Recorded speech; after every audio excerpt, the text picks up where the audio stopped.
ओम शांति। आज 1 अगस्ट 2020 साकार बाबा मधुर महावाक्य शुणवा।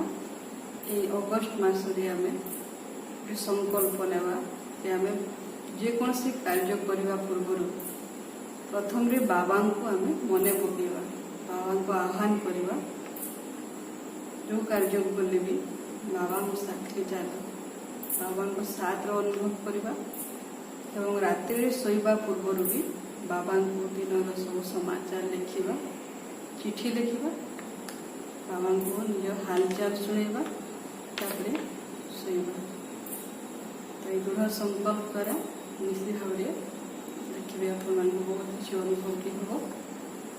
तो आज बाबा कहते मधुर संतान गण तुम मानू पाठ पढ़ा द्वारा निजर कर्मातीत अवस्था को प्राप्त करने को हेब, तत्सहित अन्य मानू पतितरु पावन हेबार रास्ता मध्य बदेवा को हेब, आत्मिक सेवा करने को हेब।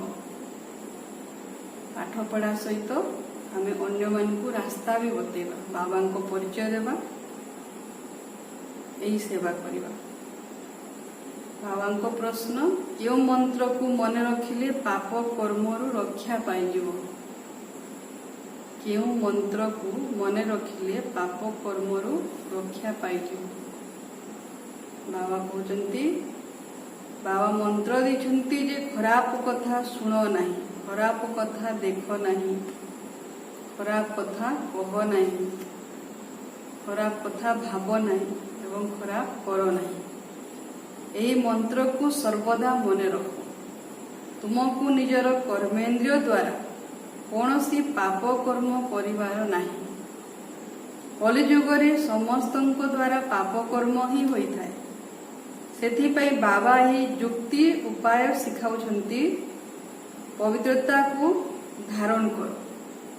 बाबा कहते पवित्रतार गुण को धारण कर, यह ही होची नंबर 1 गुण। ओम शांति।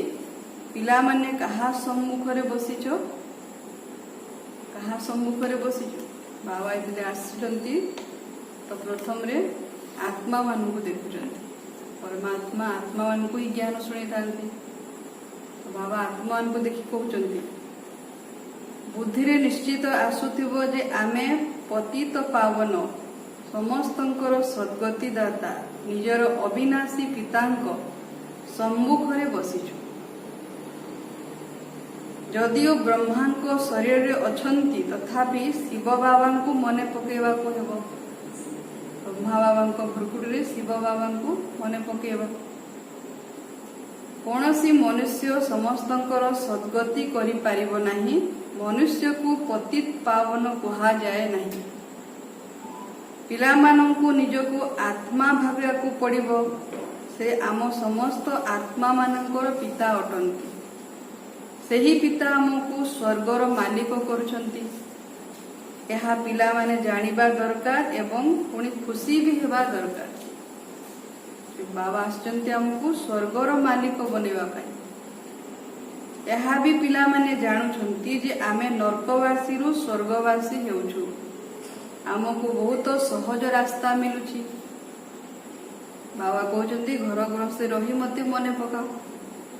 केवल बाबा को मन पकाई निज मध्य देवी गुण धारण करने को हेब। देवी देवता बनवा को हेले देवी गुण मध्य धारण करने को हेब। सेतिपई आमे बाबा को मन पकेबा। बाबा को मन पकेले आम पाप कर्म भस्म हेब, देवी गुण भी आसीबो। निज को जांच करने को हेब। नारद को उदाहरण मध्य रही। नारद को उदाहरण कौन? नारद जाइतिले लक्ष्मी को वरण करने स्वयंवर रे, किंतु तांको कहा गला जे निज चेहरा निज मुह को तो देख आईना रे। से जते देखला ताको मांकड़र मुह देखागला। बाबा भी कहते तुम्हें लक्ष्मीनारायण हेबार जो लक्ष्य रखिच देवी देवता हेबार, तो निज को देख निज भितर केते अवगुण अच्छी केते आमे दैवी गुण धारण कलानी। बाबा कहउचंती एही सब दृष्टांत ज्ञान सागर बाबा ही देइछंती। जहाँ भी सन्यासी आदि उदाहरण देइथांती ताहा सब बाबांकर प्रदत्त उदाहरण। भक्ति मार्ग रे केवल गायन करिथांती। कईछर सर्पर भ्रमरीर उदाहरण देउछंती। बाबा कहे कईछर उदाहरण कौन? कईछ जेमती जितेबेले कर्म करे तार प्रत्येक कर्मेंद्रिय को विस्तार कर दिए, पुणी कर्म कर सारा परे कर्मेंद्रिय को समेटी दिए। ठीक सेमती बाबा कहते जे तुम्हें मध्य कर्म कला बेले भी बाबा को याद करो। ता सहित कर्म कर सारा परे किसी समय बाबा को भी याद करवा, निज स्थिति बनैबा, जहा द्वारा कि हम विकर्म भी भस्म हेब। एवं सर्पर भी उदाहरण दौरान सांप जमी निजर खाल छाड़ी थाए सेमती बाबा कहते तुम्हें आत्मा गोटे शरीर छाड़ा पर आ गोटे शरीर को धारण करुच। तार सहित भ्रमरीर उदाहरण दौरान भ्रमरी जमी भू भू करें कीड़ा मान को भी आप समान बने दिए। ठीक सेमती बाबा भी कहे तुम्हें भी ज्ञानर भू भू कर, ज्ञानर भू भू द्वारा अन्य मान को ज्ञान दियो, ज्ञान शुणाऊ था निश्चित भाव से दिन ना दिने शुणिबे। परंतु निजे से भले किछि भी करि पारिबे नाही। बाबा देइथिबा उदाहरण को परे भक्ति मार्ग रे पुनरावृत्ति करिथांती। भक्ति मार्ग होछि ही अतीतर कथा। एही समय रे जहा वास्तव रे घटुछि ताहा पुणी गायन हेउछि। वर्तमान संगम युग रे जहा सब घटी होछि पुणी ताहार गायन होइथाय।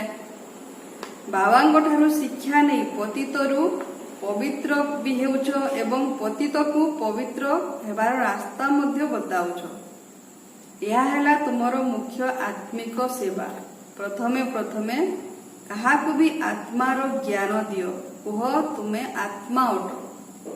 आत्मा को यथार्थ भावे केही जानि नाहंती।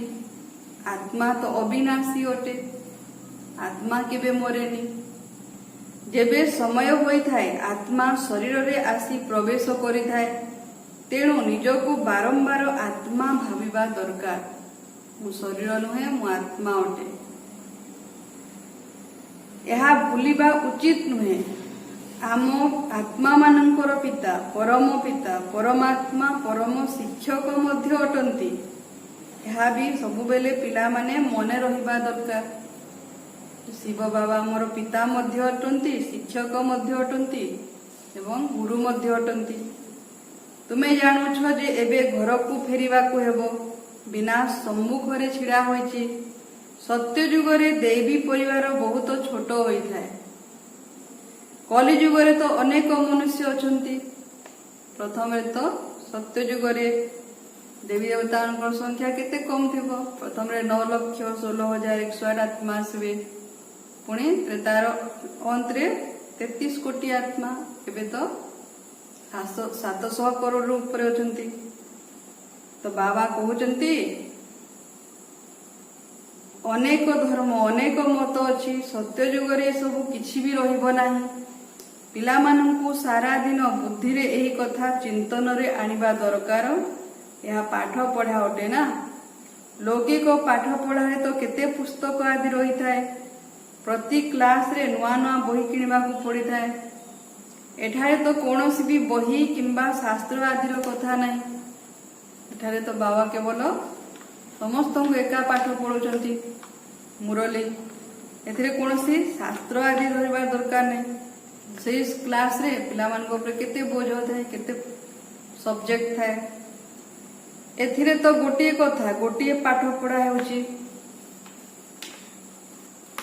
बाबा कहउचंती एहा हैला बिल्कुल नुआ पाठ।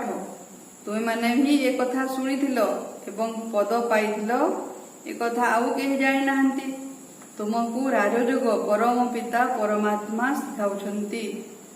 एही समय रे तुमे ब्राह्मण संप्रदाय होइछ, जेउ माने पुणी जाई देवी संप्रदाय रे हेबो।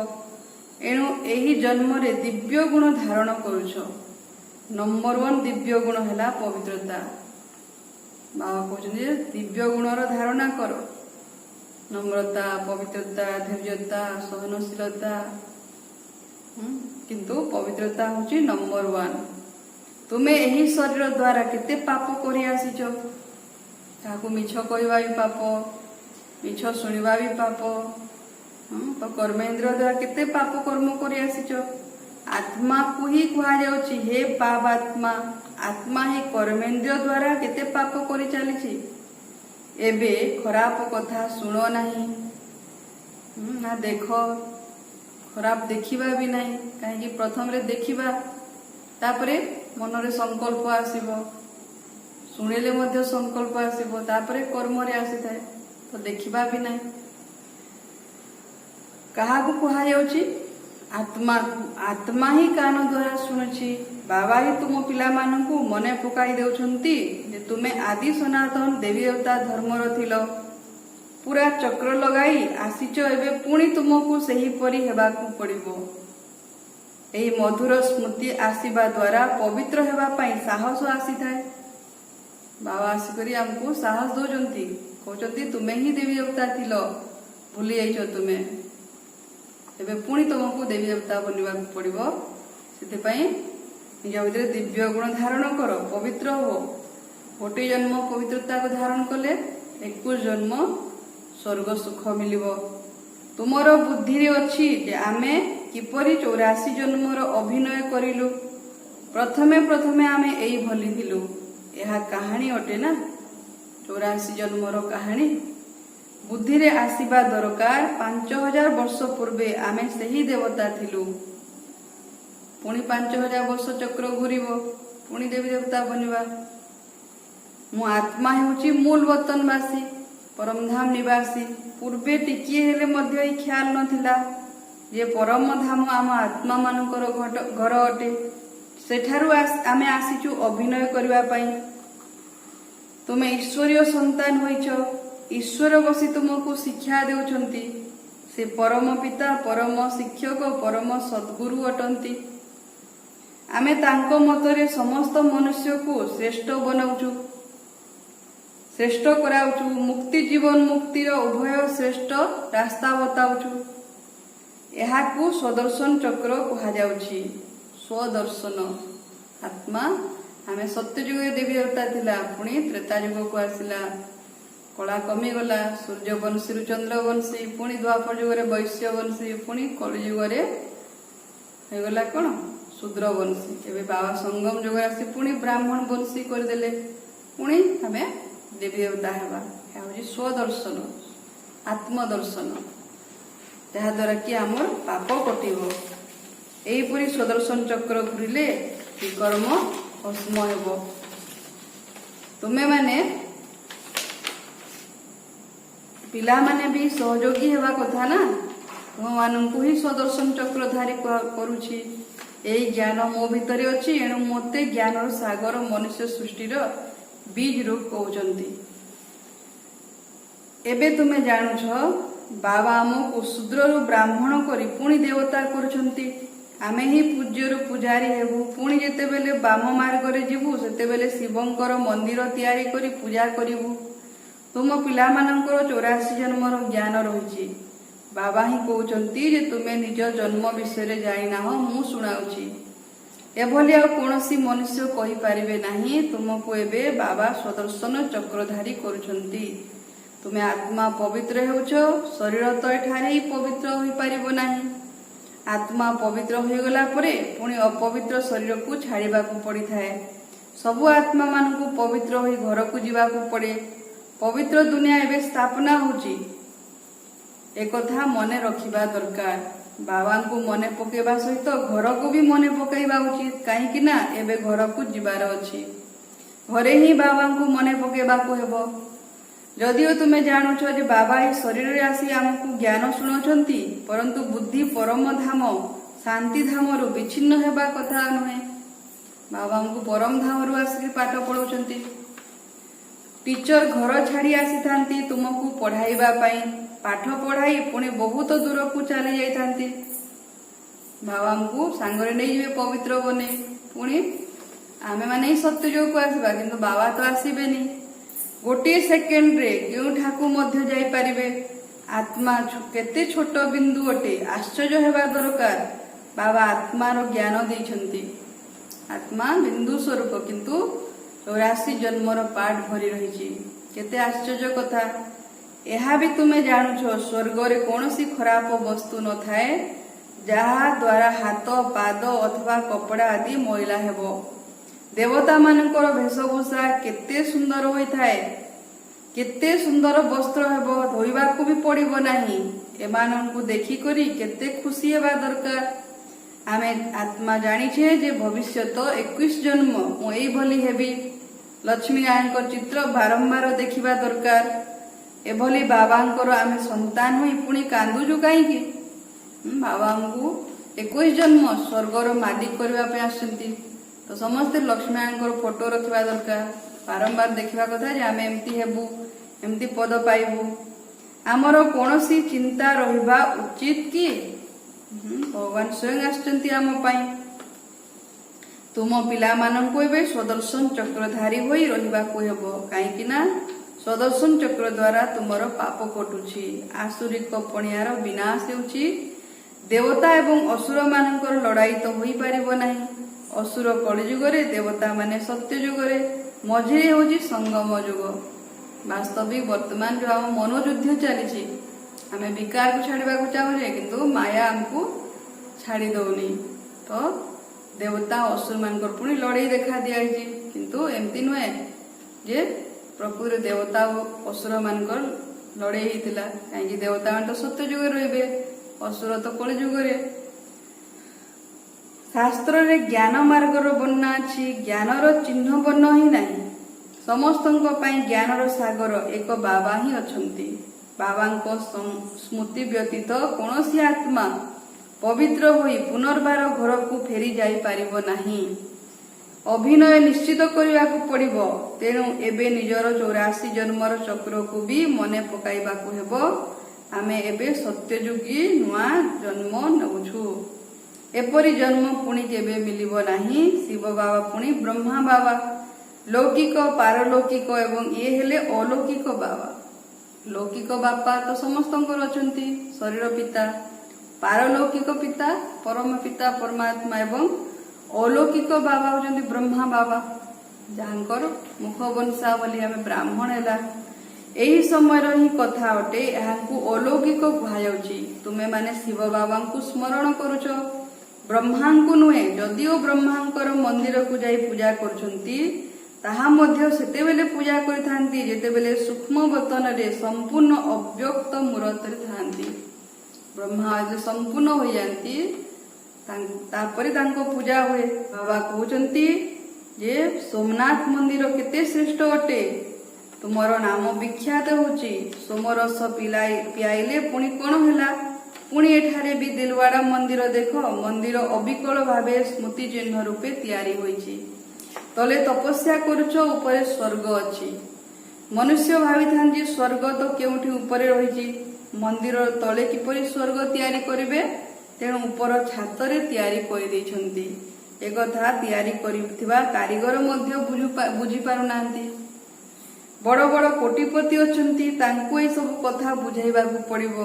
तुमको एबे ज्ञान मिलुची तेणु तुमे अनेकंकु देई पारिबो। अच्छा मिठा मिठा सिकिलधा संतान मानक प्रति माँ पिता बाप दादांकर मधुर स्नेहभरा स्मृति एवं शुभ प्रभात। आत्मिक पितांकर आत्मिक संतान मानक नमस्ते एवं आम आत्मिक संतान मानकर आत्मिक माँ पिता बाप दादांको स्नेहभरा स्मृति शुभ प्रभात। नमस्ते नमस्ते नमस्ते। आजिर मुरलीर सारांश आत्मार आसुरी पणिया को समाप्त करिबा पई चालिला बुलिला बेले मध्य सुदर्शन चक्रधारी होई रहिबाकू हेबो। संपूर्ण सृष्टि चक्र को स्मृति रे आनिबाकू हेबो। बारंबार आमे सुदर्शन चक्र फेरिबा। परदर्शन परचिंतन ना केवल सुदर्शन चक्र। द्वितीय है बाबांको स्मृति रहिबा सहित बुद्धि परम धाम घर सहित मध्य लागी रहू। बाबा परम धाम रे रहउचंती। आमे बुद्धि रे परम धाम रे बाबांको मने पकेबा।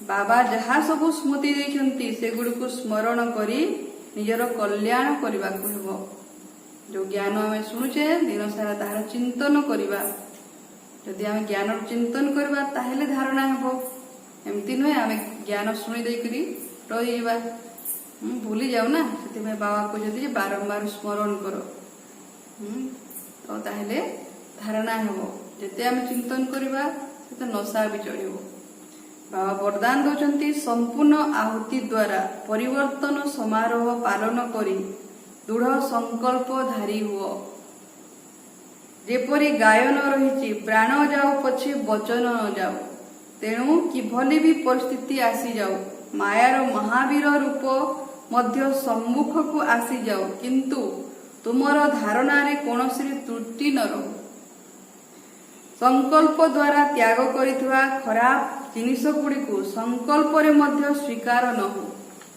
बाबा को प्रतिज्ञा कला बाबा ये आखि द्वारा किसी खराब देखी ना शुणी ना खराब कहि ना एवं शुद्ध अन्न भी खाइबा हम बाबा को प्रतिज्ञा कला मन को भी शुद्ध करवा से किसी भी हो जाओ किंतु बाबा को जो प्रतिज्ञा करछे ताके भी भूलिबा कथा नुहे सर्वदा निजर श्रेष्ठ स्वमान श्रेष्ठ स्थिति एवं श्रेष्ठ जीवनर समर्थी स्वरूप द्वारा श्रेष्ठ पाठधारी होई श्रेष्ठतार खेल करुथाओ जो सब महान भाव महान आत्मा श्रेष्ठ स्थिति जो श्रेष्ठ जीवनर खेल को देखो महान आत्मा अटे संगम युग भगवान मत मिली सर्वशक्तिवान मो पिता अटंती श्रेष्ठ स्थिति सबले थिबा कथा दोष दुर्बलता युक्त समस्त खेल समाप्त हो जाओ जो कमी कमजोरी को केते बेले चिंतन करवानी जदि बारंबार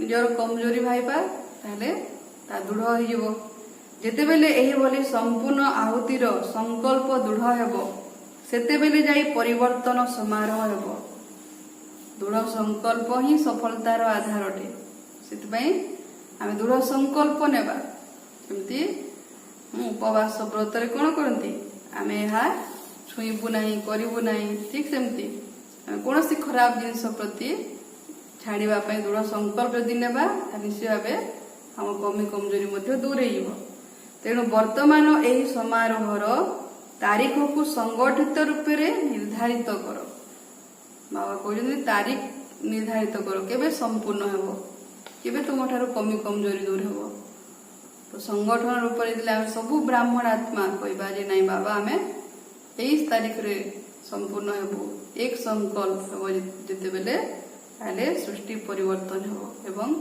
समाप्तिर समारोह हेबो स्लोगान होची सच्चा हीरा होई निजर विचार तरंगर चमक सारा विश्व रे विच्छुरित कर जेमती हीरा जोटी थिले भी तार तरंग चारिआडे चमकु थाए विच्छुरित होता ठीक सेमती बाबा को आत्मा को भी सच्चा हीरा उपर जहाद्वारा कि तुम तरंग चारिआडे विच्छुरित हेब भाइब्रेसन जीव सुख शांति प्रेम भक्ततार यह भी एक सेवा अटे बाबा को याद करवा निजको आत्मा भाविया मध्य सच्चा सेवा तो ये भाव में बाबा को आज कहले निज कर्मेन्द्रिय को आम कंट्रोल करवा खराब देखा नहीं शुणा भी नहीं कहवा भी नहीं भाविबा भी नहीं एवं करवा भी नहीं खराब शुण नहीं देख नहीं कह नहीं कर नहीं भाव नहीं बाबा कहते एवं मुख्य धारणा हूँ पवित्रता जहाँ भी जो पवित्रतार गुण को केवे भी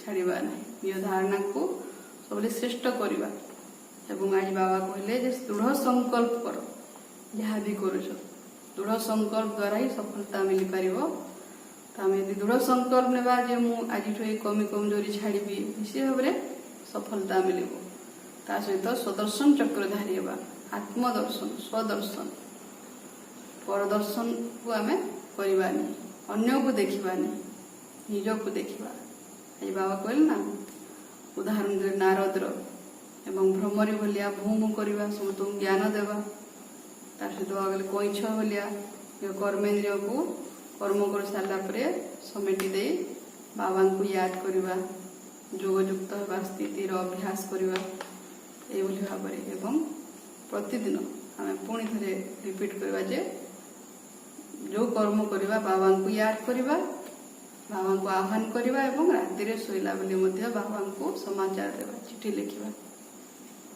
ओम शांति।